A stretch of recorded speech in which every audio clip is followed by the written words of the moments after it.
Hi guys, welcome to my channel, the Canada Immigration Compass, where you receive all the information you need in order to migrate to Canada and to receive your permanent residency. Now don't forget to support my channel by liking, subscribing, and hitting the bell notification so that you can be notified as soon as I upload new videos.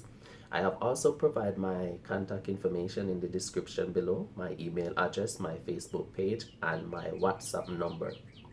Now today friends, I want to share some update with you regarding Canada travel restriction. The next phase of Canada border reopening begins in August for US tourists and September for all tourists from all other countries. Now, provided the COVID situation is under control, Canada will start accepting US citizens and permanent residents coming from the US as soon as August 9 this year, 2021. That same day, Canada will also be getting rid of the hotel quarantine for all travelers. The border will reopen to fully vaccinated travelers from all countries on September 7th.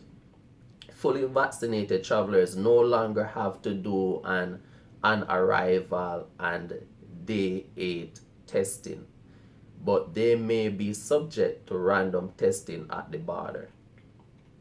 In order to consider fully vaccinated, travelers must have the recommended dosage of a vaccine approved for use in Canada.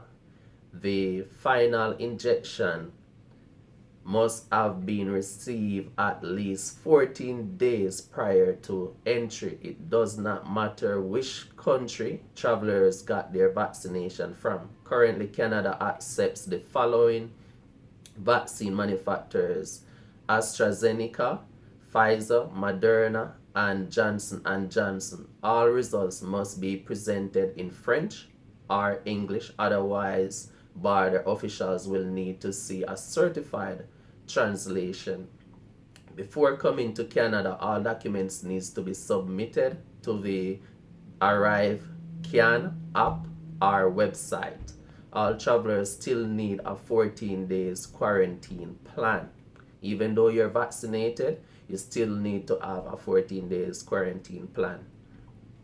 The new measures do not start to come in effect until August 9 at 12 a.m. Eastern Time. Measures for unvaccinated children are as follows. Canada will update the rules for children under age 12 who are not eligible for vaccine starting August 9. Unvaccinated dependents of fully vaccinated travelers will no longer have to complete the full 14 days quarantine. Instead, they will have to follow public health measures for that amount of time, like wearing masks. They will still be subject to all entry and testing requirements, including an arrival and day 8 testing. This includes those traveling from the US for discretionary purposes. Officials also said that come September, when tourists from all countries are allowed to enter, these measures will apply to their unvaccinated children as well. There is no list of activities that children can and cannot do at this time, but children will have to avoid group settings such as school and daycare in the 2 weeks following their arrival to Canada. Provinces and territories may have their own rules around people who have recently returned from travel. The government says more detail will be available in the coming days. Testing requirements. There are some testing requirements that the government have outlined. Says that starting August 9, Canada citizens and permanent residents traveling to the US for less than 72 hours can do their pre-entry arrival test in Canada, meaning they do not have to take a second test in the US in order to be allowed back in. Those who have recovered from COVID-19 but continue to test positive can present their test taken between 14 to 180 days prior to arrival. Before it was just 90 days. So now they have changed it to 14 to 180 days prior to arrival. Fully vaccinated travelers will not need a post-arrival test unless they have been randomly selected for a non-arrival test. There are no changes to mandatory testing requirements for unvaccinated travelers. Unvaccinated travelers will still have to undergo an arrival and day 8 testing.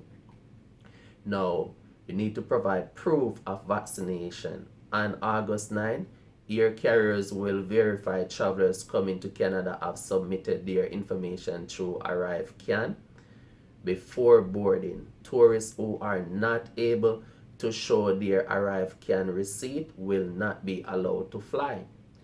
Airlines will accept the receipt either on their mobile device or a printed copy. In addition to the ArriveCan receipt, travelers are expected to carry their actual vaccine certificate with them to show officials at the border.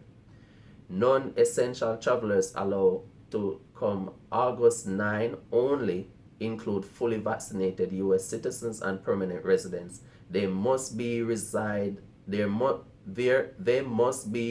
residents coming from the United States. Temporary residents do not fall under the exemption, nor do U.S. residents coming from a third country. Travelers with a right to entry, such as Canadians and other travelers exempt from border restriction, will have to submit information regarding their vaccination status via ArriveCan.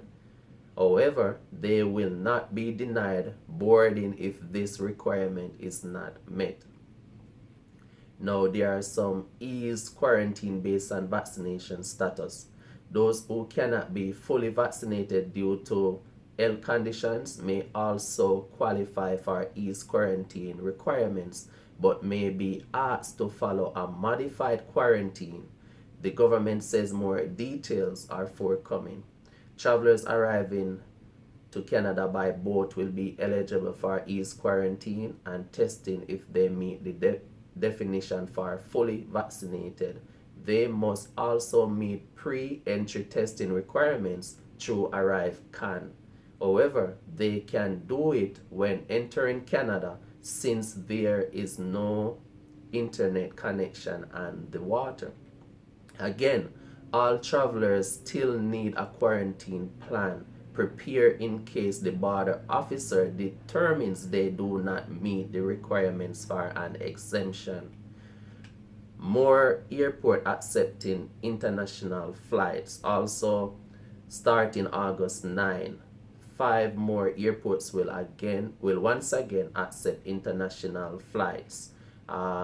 Airports in Halifax, Quebec City, Ottawa, Winnipeg, and Edmonton will now be open to international air arrivals. Passengers will still be expected to cooperate with public health guidelines.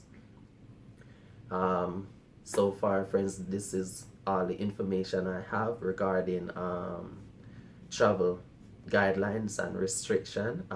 Please support my channel by liking, subscribing, and sharing the video and hitting the bell notification.